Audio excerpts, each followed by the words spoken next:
Hello everyone and welcome back to the Synergy Sanctum. My name is Justin. Thank you so much for stopping by. Here at the Synergy Sanctum, we specialize in all things related to Magic the Gathering, with a specific focus on deck building. So I aim to show you very quick deck techs that'll show you all of the cards in the deck and how they work together to ultimately achieve the goals of that deck. If you're not already, please like, share, and subscribe to our channel. We really appreciate that. And we also have a sister channel now, so head on over to Commander Coliseum and check out their content as well. And for today's deck tech, we have one of the new spoilers from the upcoming Spider-Man set, Jackal Genius Geneticist, an EDH budget-friendly deck very focused on creatures and casting a bunch of creatures and copying them. So Jackal has a pretty unique ability here. He has Trample, and then whenever you cast a creature spell with mana value equal to Jackal's power, copy that spell, except the copy isn't legendary, and then Jackal gets a counter put on him. So we are trying to manipulate the +1 counters that will go on Jackal, lots of ways to remove those counters, lots of ways to add them, and move them around to other things so that we can make sure that whatever creature spell we're going to cast is going to get that additional value and become a copy. So very budget-friendly build here, almost under $100, 103 to 138 current TCG market value, and our land count is 34 because we are running a ton of mana dorks here. 19 of those basics between forests and islands, and 15 of those being non-basic lands. So, getting into it today, how are we going to move all of these counters? So there are a lot of decent cards in Simic that can either add counters or remove counters by paying into the activated ability for the mana cost. So things like Shapers of Nature has both abilities. You can either add a counter or you can remove a counter, and the remove counter gets the additional value of drawing a card. Zemek Guildmage is kind of doing the same thing here. Added value of when you remove the counter, you're drawing a card. And then we also have Goldberry River Daughter from the Lord of the Rings set. She can move counters from other things onto herself, or she can move them away from herself to draw as well. Sage of Fables has the same type of effect here, remove a counter to draw a card. Most of everything on the screen here has this ability. Oaka, Traveling Merchant, he can tap to remove a counter from an all-land permanent and then you draw. Combine Guildmage, same ability this turn. Each creature you control enters with a counter or you can move them. Ooze Flux is an enchantment that for 2 you can remove any number of counters from any number of targets, and you get to create an XX green Ooze creature token. So this is a good one for 2 mana. You can remove all of them. Power Conduit, you can remove a counter and then you either put a charge counter on an artifact or you can put a counter on a different creature. Nesting Grounds has the ability to move a counter on a land. Moxite Refinery, same deal. You can pay 2 to remove a counter, or remove X counters rather, and then you can do the charge counter thing or the +1 counter thing. Another solid card here with Clock Spinning. It's a single blue mana and it has buyback 3, so this is repeatable moving counters off of Jackal to get the benefits and ensure that your creature spells are getting that added value of being copied. And then Bioshift for a single green or blue. You can move any number of counters from a creature onto another creature that's with the same controller, so you're just going to be moving it to your own stuff. And then the next strategy here is just the ability to remove all of the counters. So if we don't have any of those move ones, we do have these sort of sub-strategy with Blink.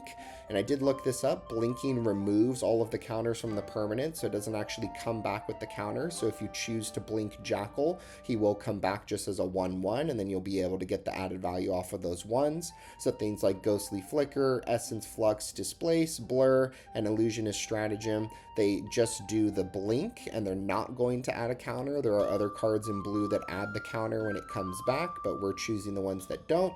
Tamir Sabertooth, not necessarily blink, but he can bounce a creature back to your hand for 2 mana. So this works for Jackal, but it also works if you want to get added value off of a different creature that you've cast. And then Lily Splash Mentor for 3 mana, he can blink something. The only caveat here is that Jackal will come back with a +1 counter, so his power will be 2 off of this blink versus the other ones where it would take him down to 1.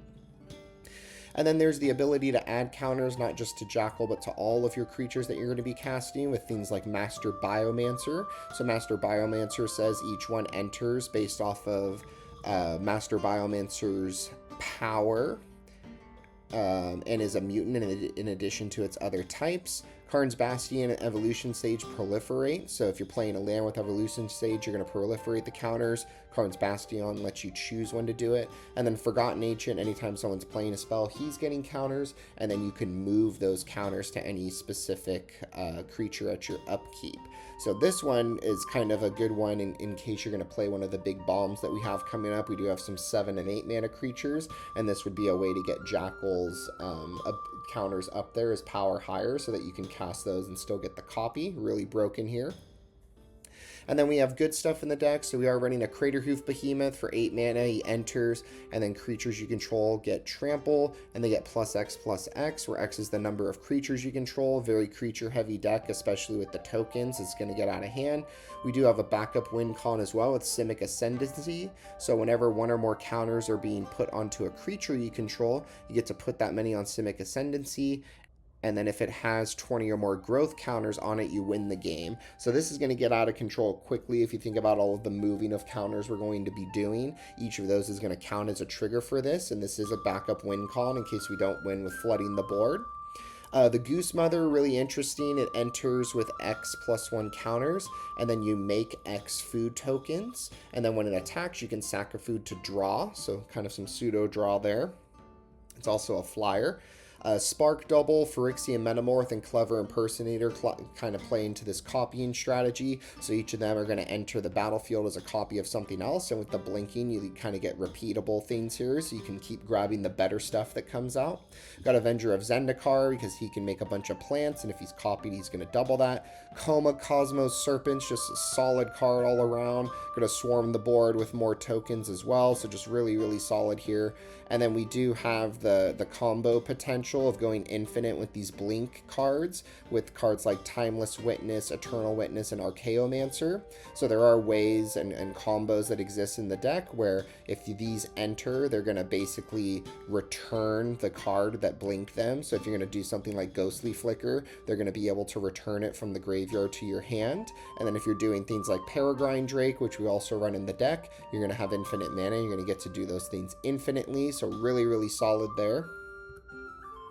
And then lots of draw in the deck, so draw that is based off of creatures mostly, and draw that's based off of these creatures benefiting from these +1 counters that are going to be moved to them. So cards like Sabsunin Luxa Embodied, if it has a odd number of counters on it, then you get to draw 2 cards at your first main phase, and you can kind of control that because you got the ability to move things. Prime Speaker Zagana enters with a bunch of counters on it equal to the greatest power, and then you get to draw cards off of the entering. Inga and Azika are making everybody a mana dork, and then if you're casting creatures using mana from creatures, you get to draw, so really solid there. Hydroid Crassus has the ETB of drawing, so when when you cast it, you're going to gain half X life and draw half X cards, rounded down each time. So again, with the potential to go infinite mana here, these X spells can really get out of hand. We've got Mole Drifter, because for 3 mana on the evoke cost, if Jackal has 3 power, you're going to get to copy this and draw 4 cards instead of 2. Growth Spiral gives you the land as well as the draw. Same with Coiling Oracle. When it enters the battlefield, you reveal the top card. If it's a land, it comes in, and otherwise you draw it. Inspiring Call, really, really good here. There's going to be lots of creatures with lots of counters, so you're going to get to draw for each one of those and give them indestructible for the turn, so some protection there as well. Ingenious Prodigy has the ability to remove a counter at upkeep if he has 1 or more on it to draw. And then Fathom Mage, so broken. Anytime Fathom Mage is getting a counter, you're drawing. I'm going to be drawing a ton in this deck.